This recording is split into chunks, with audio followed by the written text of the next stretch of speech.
a lot of times I think about the first couple of years that we started on a flatbed truck. We started with two little, they were so spindly and so pathetic, but they were little tiny palm trees in little plastic buckets, and we parked two trucks back to back, and that was our stage. That's what we really began with in 1980.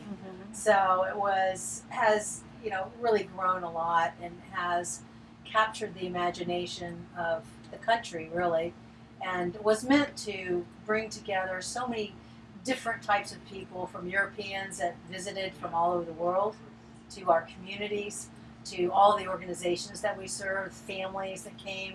So for me, it was just a wonderful memory to look back on all of those groups and know that such a premier event is still taking place today, bigger and better than ever, and that it has a true chance to grow over the next 40 years.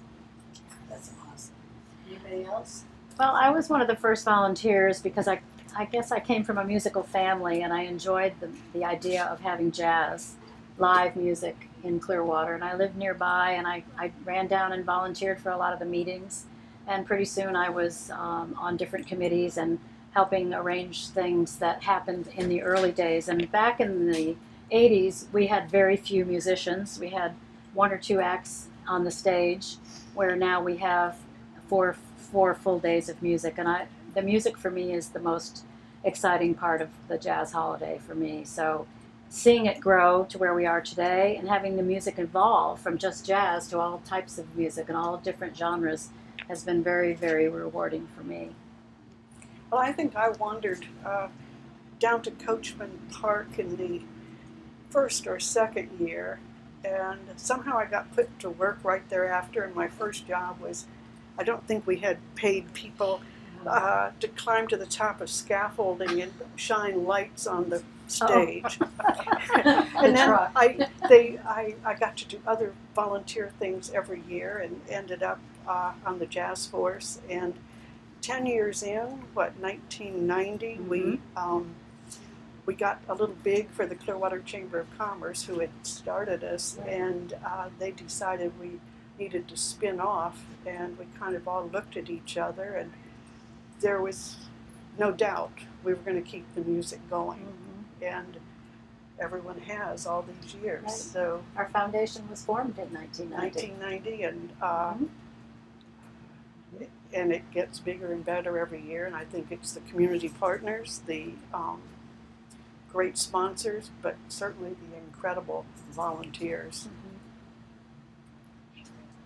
I think my perspective is a little bit different. I've always been in the audience since about 1985 with my husband and my children, and we came most years, and remember coming in the first few years when we'd bring a picnic and sit on the grass and have our dinner and listen to music. And through the years we volunteered some years we just came in and listened to the music. It was always something different for us. And I will say I haven't been to the Jazz Festival in 8 years.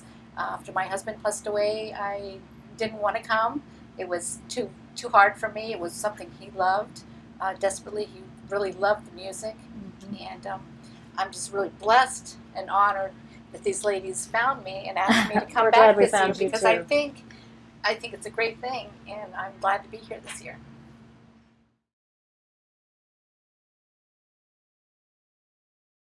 Well, that has evolved to something we had really no idea how big it could get, but with the community partners and the school system and Pinellas County Schools and the volunteers and the partnerships that we have with St. Pete College and all of the entities that have joined us, we have outreach that has gone beyond my expectations, and we have students who perform and who have become our outreach band, and we have a wonderful director of music for our outreach, and it's just been a wonderful evolution, and I don't see it getting any smaller.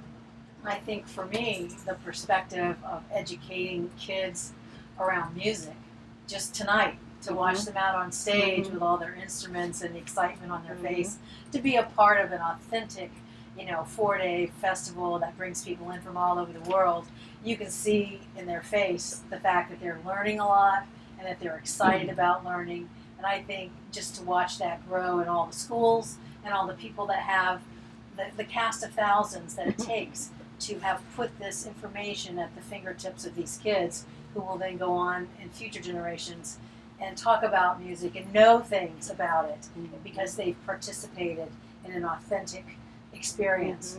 That, to me, that was very cool tonight to watch those kids' face. And I think that was always the dream, the Jazz Holiday Scholarships. Yes. That they would come back and play on our stage.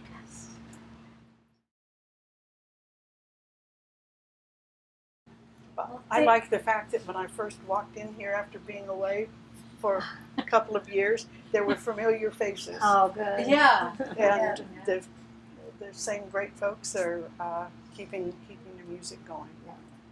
And the people that are the team of Jazz Holiday now, from the Jazz Task Force to the board to really the cast of thousands, they are so loyal and so giving and so appreciative of being involved in an experience like this that they just stay